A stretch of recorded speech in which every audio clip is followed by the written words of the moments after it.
Welcome back to another episode of Peak Performance Podcast. I'm your host, Thor Conklin.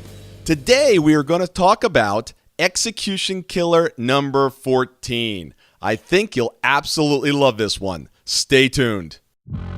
Welcome to this edition of Peak Performance Podcast with your host, Thor Conklin. Thor will be sharing the necessary tools, strategies, and psychology you'll need to become a peak performer in any area of your life or business.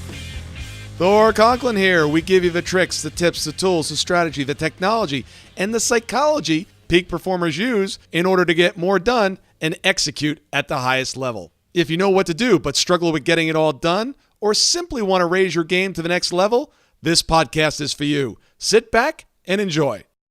I'm a big fan of Richard Branson, and Richard is always saying it's all about the people. And I've heard this over and over again, and it never really sank in to it took about 6 months ago where it really sank in. And the reason was I kept seeing this issue come up with my clients. Over and over again, one of their biggest struggles was, in some cases, still is, their people. Their people were absolutely destroying their results. Now, we've heard this phrase, you got the wrong people on in the wrong seats on the bus. Well, some of you've got the wrong people actually even on the bus. They've got to leave the bus. And then you need to make some changes where they're sitting within your organization.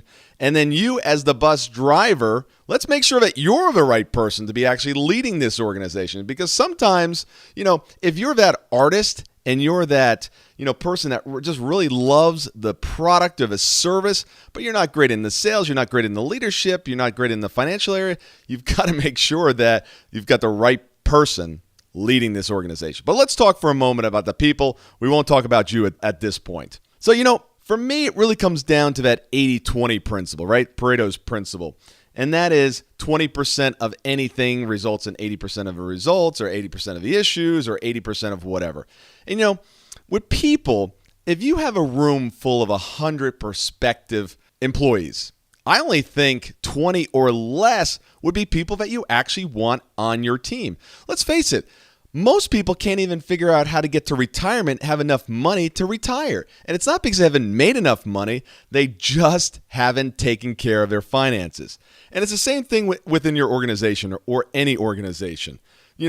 Look at your team right now. How many of those people are executing at the highest level? I guarantee you're going to find some people that are not. So let's start with the first phase, right? And that is hiring right? That's where it all starts. How do you hire the right people? Well, in any of my organizations, we have a very simple principle, and that is our culture. We have an acronym for it. It's called URPC bar. Anyone that joins our organization has to adhere to our culture, and that is U, urgency, R, right thing, P, problem solver, C, communication, B, best, A, accountability, big theme with me, and last, respect. So digging into these just a little bit further, urgency, I do it now. Right thing, I do the right thing every time. Problem solver, I find a way, I solve problems. Communication, I communicate clearly and consistently. Best, I do my best every day in every way. Accountable, I'm accountable and take responsibility. I want everybody to take responsibility and be accountable. I get along with others and I treat them the way they want to be treated. This is so important. Now, in order to find people that fit this, right, I actually design questions around my culture. So I'll give you an example. An employee is stealing. What do? A customer did not get what was promised. We can fix it, but it's going to cost us $1,000 to fix it. What do? Right? I want to ask these questions to a prospective hire because I want to know what their responses are going to be. This is all about doing the right thing, right? We all know what the right thing to do. Urgency. What is an acceptable time to get back to a customer? You can never do everything right now. What's an acceptable time frame? I want to understand what their mindset is around urgency. Here's another question. Tell me how you would solve the following. You have to get a project done by 5 p.m. Your computer will not work, and there's no other computers in the office to use. What do? When they answer that question, raise another roadblock, another problem. I want to see what their problem-solving skills are all about. And so forth. I don't have to go into all these questions around this, but design questions in the interview process that fit your culture so you can start to weed out those that don't fit, because you certainly don't want them in your organization. Now, here's the other thing, and this is where I think most people get it wrong. You are not trying to attract people to work for you. You are trying to eliminate those people that are not a good fit. You should be trying to talk these people out of taking a job with you. Now, what do I mean by this?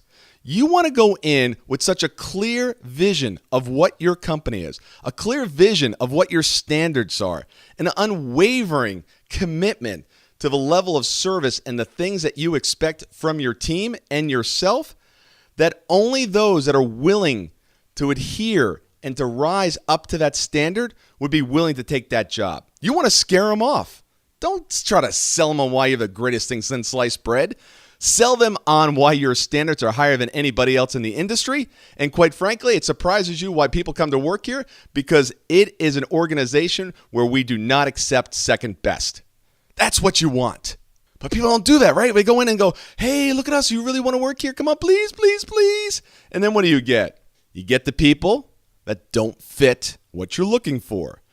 Make it tough. Tell them what it's like to work there. Have a great organization, but make sure that the standards for everyone involved are extremely high.